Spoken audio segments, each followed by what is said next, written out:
Serdecznie zapraszam do odcinka 19 z playlisty Władcy Olimpu pod tytułem Skaza Midasa, część pierwsza.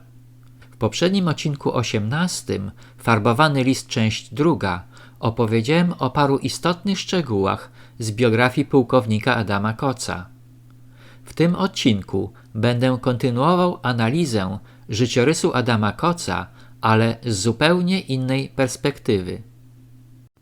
Popatrzmy teraz na karierę Adama Koca od strony pieniędzy, gdyż to one mogą wskazać nam jego ewentualne powiązania z borgami. 23 grudnia 1930 roku Koc zostaje wiceministrem skarbu. W tym czasie ministrem skarbu był Ignacy Matuszewski. Kocowi podlegał Departament II Obrotu Pieniężnego, zajmujący się kwestiami m.in. długu zagranicznego i wewnętrznego, organizacji giełd, pracy Banku Polskiego, kontaktów z zagranicą i funkcjonowania prywatnych przedsiębiorstw bankowych. No cóż, idealna pozycja do kontaktów z międzynarodowymi bankierami. Zdaniem Janusza Mierzwy, biografa Adama Koca, objął on stanowisko wiceministra skarbu pomimo braku doświadczenia ekonomicznego, ze względu na cechy swojego charakteru, uczciwość i skromność. Wiązało się to z plotkami na temat nieprzejrzystej sytuacji wokół Banku Polskiego oraz pogłosek na temat łapówkarstwa, które dotarły do Piłsudskiego. Na początku stycznia 1932 roku Adam Koc został także komisarzem rządowym w Banku Polskim, osobą, której zadaniem było zapewnienie sprawnej komunikacji pomiędzy rządem a władzami banku, prezesem i radą. Funkcję komisarza rządowego w Banku Polskim pełnił do początku 1936 roku. Moi drodzy, nie wydaje mi się, że w wyborze Adama Koca na wiceministra i później komisarza rządowego w Banku Polskim zadecydowała jego rzekoma skromność i uczciwość jego charakteru, jak to sugerował Janusz Mierzwa. Bez wątpienia Józef Piłsudski, wybierając Adama Koca, po prostu obsadził te stanowiska swoim wiernym i oddanym pomocnikiem. W dzisiejszych czasach nazwalibyśmy to kumoterstwem. Koc zajmował stanowisko wiceministra skarbu aż do grudnia 1935 roku, kiedy podał się do dymisji. Powodem tej decyzji była współpraca, albo raczej jej brak, z nowym ministrem skarbu Eugeniuszem Kwiatkowskim. Kwiatkowski reprezentował całkowicie odmienne od Koca poglądy na gospodarkę.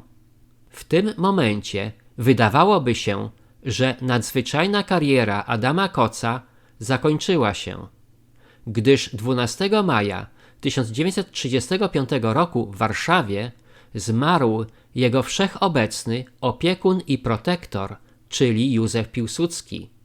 Ale nic bardziej mylnego. Długie macki borgów nie zostawiły swojego wiernego sługi w potrzebie. Już 7 lutego 1936 roku Koc zostaje nominowany przez prezydenta RP Ignacego Mościckiego na prezesa Banku Polskiego. Jakby było tego mało, 16 maja 1936 roku prezesem Rady Ministrów zostaje znany nam mason Felicjan Sławoj Składkowski, który pełni tę funkcję aż do 30 października 1939 roku.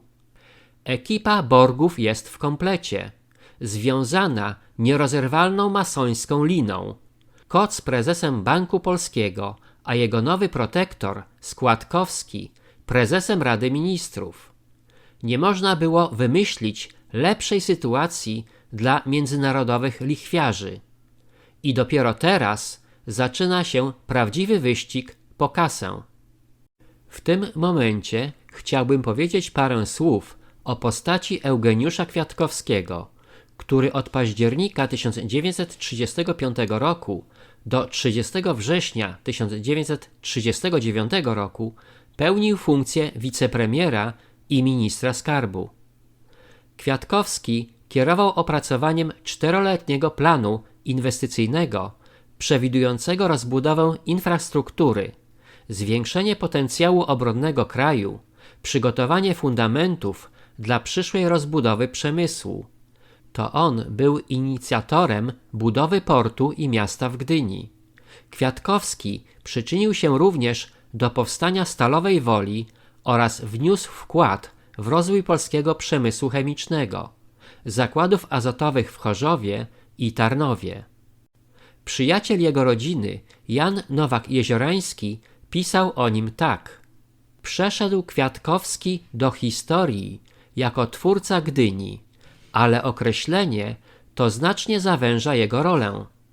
Polegała ona na ocaleniu i umocnieniu niezależności gospodarczej, bez której Polska nie mogłaby ostać się jako niepodległe państwo. Moi drodzy, według moich informacji Eugeniusz Kwiatkowski był nie tylko doskonałym ekonomistą, ministrem przemysłu i handlu, ministrem skarbu, ale najważniejsze, był prawdziwym patriotą i całkowitym zaprzeczeniem karierowicza Adama Koca. Powróćmy do dalszych działań Adama Koca jako prezesa Banku Polskiego. Tuż po objęciu tego stanowiska udał się w 2 podróże służbowe. Pierwsza do Francji, gdzie spotkał się między innymi z gubernatorem Banque de France Jeanem Tenerim, ministrem spraw zagranicznych Francji oraz z francuskim ministrem finansów. Druga do Wielkiej Brytanii, gdzie złożył wizytę między innymi gubernatorowi Banku Anglii, Montagu Normanowi, czyli postaci z odcinka 11 Zachłanny akwarelista. Przedmiotem odbytych tam rozmów były ponownie kwestie pożyczkowe. Moi drodzy, kariera Adama Koca coraz bardziej przypomina karierę Adasia z Piaskownicy, chociaż dzieli ich prawie 90-letni dystans na zajmowanych stanowiskach prezesów banku. Przyjrzyjmy się bliżej poglądom Koca na sprawy ekonomiczne. Koc był zwolennikiem obrony polskiego zapasu złota i utrzymywania ścisłego kontaktu z zagranicznymi bankami emisyjnymi. Pod koniec marca 1936 roku doszło do gwałtownego załamania stanu rezerw dewizowych i miesiąc później, podczas spotkania na Zamku Królewskim w Warszawie, Koc zaprezentował projekt prezydenckiego dekretu o dewaluacji złotego. Przeciwko tym planom wypowiedział się jednak sam Ignacy Mościcki i pomysł nie został przyjęty. Oznaczało to zwycięstwo koncepcji Kwiatkowskiego i wprowadzenie ograniczeń dewizowych.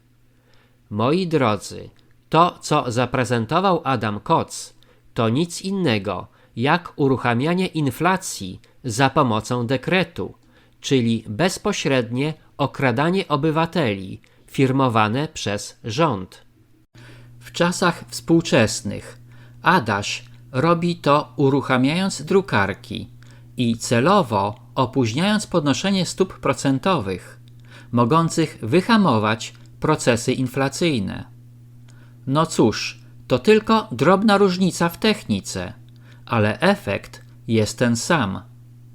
Zwróćmy również uwagę na zespół masoński, jaki stanowili Adam Koc jako prezes i Felicjan Sławoj-Składkowski jako premier.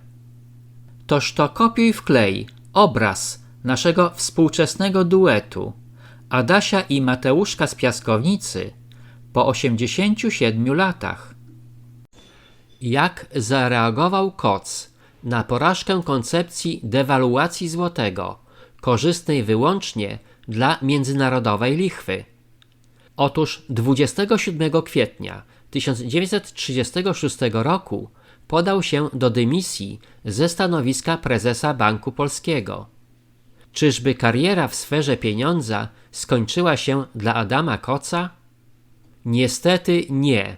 Od końca 1938 roku Koc pracował już w banku handlowym, będąc od 30 marca 1939 roku jego wiceprezesem. Zajmował się m.in. polityką kredytową, kontaktami z bankami zagranicznymi i obowiązkami skarbowymi banku. 31 września 1939 roku został ministrem skarbu w rządzie Władysława Sikorskiego na uchodźstwie, a 9 października został także ministrem przemysłu i handlu. No cóż, sprawa jest dość prosta. Adam Koc nie tylko był sługą Borgów, ale również ich wiernym agentem. Na tym zakończę odcinek 19 Władcy Olimpu, w którym przedstawiłem informacje o zadziwiającej karierze Adama Koca, zajmującego wysokie stanowiska w sferach finansowych II RP. Serdecznie zapraszam do kolejnego odcinka 20 pod tytułem Skaza Midasa, część 2.